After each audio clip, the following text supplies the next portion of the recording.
भी उसकी गर्दन पर लटकते हुए पेंडेंट को कसकर पकड़े हुए थे। उसकी आंखों से आंसू बहने लगे और उसने धीरे से कहा, पिताजी, आप कहाँ हैं? मैं जानता हूं कि आप कहीं गए नहीं हैं। आप जिंदा हैं। लेकिन देखिए, मैं कितना कमजोर हो गया हूं। मैं तो परिवार का स्वामी बनने के काबिल भी नहीं रहा। उसने पेंडेंट को और जोर से पकड़ लिया। उसकी उंगलियां इतनी कस गईं कि नाखून उसकी हथेलियों में धंस गए। खून की कुछ बूंदें धीरे धीरे पेंडेंट पर गिरने लगीं। यह पेंडेंट, जो चौड़ी फली के आकार का था, कांस्य का बना हुआ था। यह सुरेंद्र के लिए केवल एक आभूषण नहीं था, बल्कि उसकी उम्मीदों का आखिरी सहारा था। 6 साल पहले उसके पिता के निधन से ठीक पहले यह पेंडेंट उसे सौंपा गया था। तब से उसने इसे कभी खुद से अलग नहीं किया। खून पेंडेंट के चमकदार किनारों से बहता हुआ उसे पूरी तरह ढकने लगा।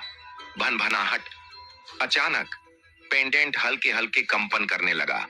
सुरेंद्र ने इसे महसूस किया और उसके चेहरे पर हैरानी छा गई। यह कंपन धीरे धीरे तेज होने लगा और पेंडेंट गर्म होकर उसकी हथेली में चमकने लगा। सुरेंद्र कुछ समझ पाता उससे पहले ही पेंडेंट एक भरी हुई आवाज के साथ चूर चूर हो गया। उसका कांस्य पाउडर उसकी हथेली पर फैल गया और वह पाउडर सुरेंद्र की त्वचा में घुसने लगा। यह यह क्या हो रहा है? पाउडर उसके शरीर में फैलने लगा।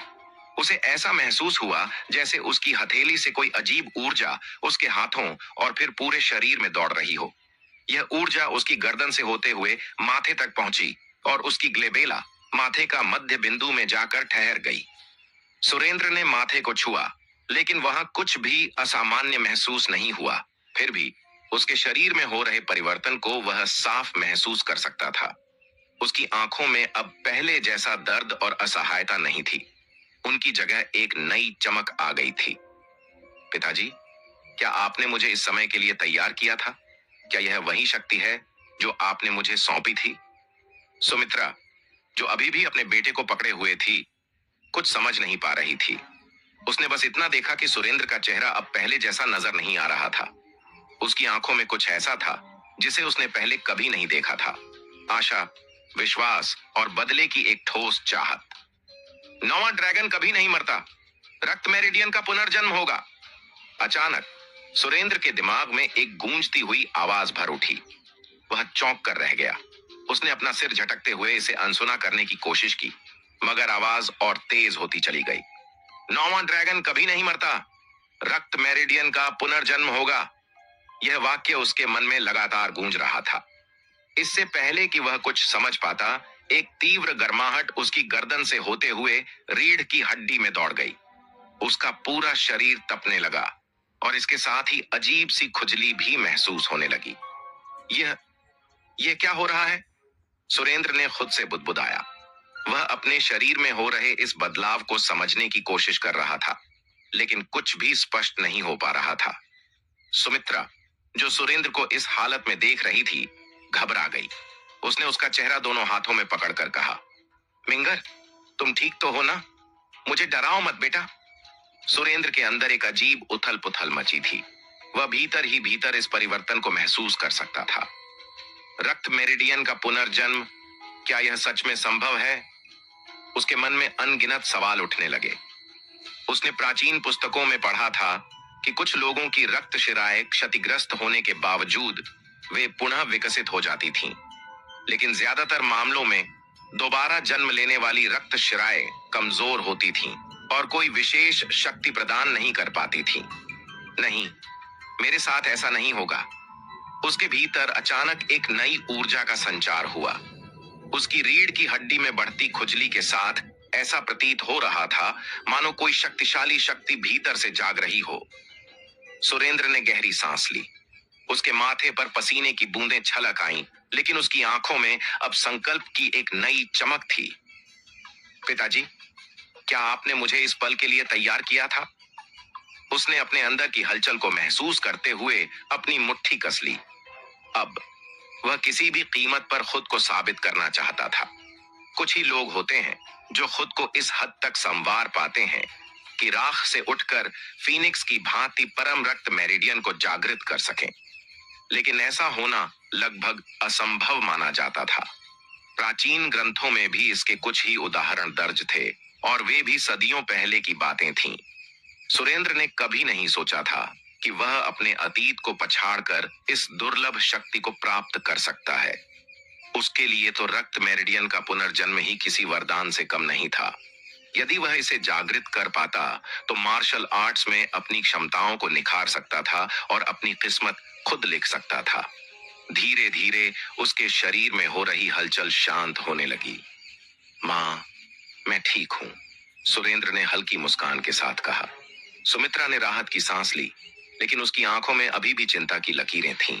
उसी क्षण बाहर से किसी की तीखी आवाज आई, ये भगवान का निवास है, तुम ऐसे अंदर नहीं आ सकते। सुरेंद्र ने आवाज पहचान ली। यह मधु थी, जो वर्षों से उनकी सेवा में थी। थप्पड़! एक तेज आवाज गूंजी और उसके साथ ही एक क्रूर लहजे में किसी ने चिल्लाया, भाग जा यहां से। सुरेंद्र का चेहरा गुस्से से तमतमा गया। उसने खुद को संभाला और दरवाजे की ओर तेज कदमों से बढ़ा। अब ये कौन आ गया? उसने खुद से कहा। उसके भीतर कुछ उबाल खाने लगा था।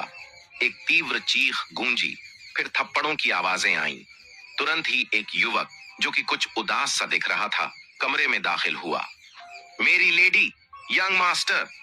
16 साल की एक लड़की भी कमरे में आई। उसका चेहरा सूजा हुआ था और हथेली के निशान से लाल था। वह मधु थी। तुम हो अभिषेक? क्या चाहते हो तुम? सुरेंद्र उठते हुए शांत स्वर में बोले। आगंतुक का नाम अभिषेक था, सिया का बड़ा भाई। वह 16 साल का था और अपनी बहन से 1 साल बड़ा। अभिषेक की आंखों में हल्का आश्चर्य था, जैसे उसे विश्वास नहीं हो रहा हो कि लू मेंग अभी भी जीवित था। फिर उसने व्यंग्य के साथ कहा, क्या खूब समय है सुरेंद्र। मेरी बहन सिया अब लू परिवार की प्रमुख बनेगी और प्रभु के निवास में चली जाएगी। अब तुम लोग यहाँ क्यों रहोगे? जल्द से जल्द यहाँ से निकल जाओ। ली पेंग का चेहरा सफेद हो गया। वह जानता था कि यह दिन आना था, लेकिन उसने कभी सोचा नहीं था कि यह इतना जल्दी होगा। अभिषेक, मिंगर घायल हो गई है। हम 2 दिन बाद निकलेंगे, जब वह ठीक हो जाएगी, सुमित्रा ने उदास होकर मुस्कुराते हुए कहा। 2 दिन? तुम्हें आज ही यहाँ से निकलना होगा। क्या तुम यह समझते हो कि मैं नहीं जानता कि तुम यहाँ और समय बिताने की कोशिश कर रहे हो? अभिषेक ने उपहास के साथ कहा। आज? लेकिन मिंगर तो घायल हो गई है। दिन भी ढल चुका है। उसे एक रात आराम करने दो, ताकि वह आगे बढ़ सके। सुमित्रा ने आग्रह किया। आराम? वह तो रक्त मेरिडियन को भी जगा नहीं सकता। अवरुद्ध मेरिडियन वाला यह निस्वार्थ शरीर आराम से क्या हासिल कर सकता है? वह तो मर ही सकता है। और वैसे भी तुम लोगों को आज ही यहां से जाना होगा। अभिषेक ने पूरी उदासीनता से जवाब दिया। अभिषेक ने अपनी बाहें पीछे की ओर मोड़ लीं और एक ठंडे स्वर में सुरेंद्र की ओर देखा। उसकी आंखों में एक ऐसा तिरस्कार था जो शब्दों के बिना सब कुछ कह रहा था। लेकिन मिंगर, सुमित्रा कुछ कहना चाह रही थी, लेकिन सुरेंद्र ने धीरे से उन्हें रोक दिया। माँ, हमें उससे कोई भीख मांगने की जरूरत नहीं है।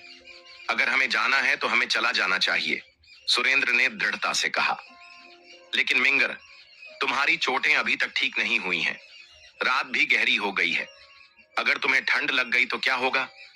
सुमित्रा ने अपनी चिंता छिपाने की कोशिश करते हुए कहा। सुरेंद्र ने अपनी मां की तरफ देखा और सिर हिलाया। उसकी आवाज में एक अदम्य आत्मविश्वास था। मां, मैं ठीक रहूंगा। हमें जाना चाहिए। लेकिन याद रखना, एक दिन ऐसा जरूर आएगा जब हम वापस लौटेंगे। भगवान का निवास वह जगह है जहां आपने और पिताजी ने अपने जीवन की शुरुआत की थी। इसे कोई हमसे छीन नहीं सकता। सुमित्रा ने गहरी सांस ली और हार मान ली। उसने मधु को इशारा किया कि वह सामान बांधना शुरू करे। उधर अभिषेक खड़ा था। उसकी आंखों में व्यंग्य भरा था। वह सब कुछ देख रहा था, जैसे यह सब उसकी योजना का हिस्सा हो। तभी उसकी नजर तलवार पर पड़ी, जो सुमित्रा के हाथ में थी। उसकी आंखें चमक उठीं। 1 मिनट, अभिषेक ने तीखे स्वर में कहा। तुम्हें वह तलवार अपने साथ ले जाने की अनुमति नहीं है। सुमित्रा ने तलवार को कसकर पकड़ लिया। उनका चेहरा सफेद पड़ गया, लेकिन उनकी आवाज में ममता और दृढ़ता साफ झलक रही थी। यह तलवार मिंगर के पिता की आखिरी निशानी है। यह मिंगर के भविष्य के लिए है। तुम इसे हमसे नहीं छीन सकते। अभिषेक ने अपनी बाहें पीछे की ओर मोड़ लीं और एक ठंडे स्वर में सुरेंद्र की ओर देखा। उसकी आंखों में एक ऐसा तिरस्कार था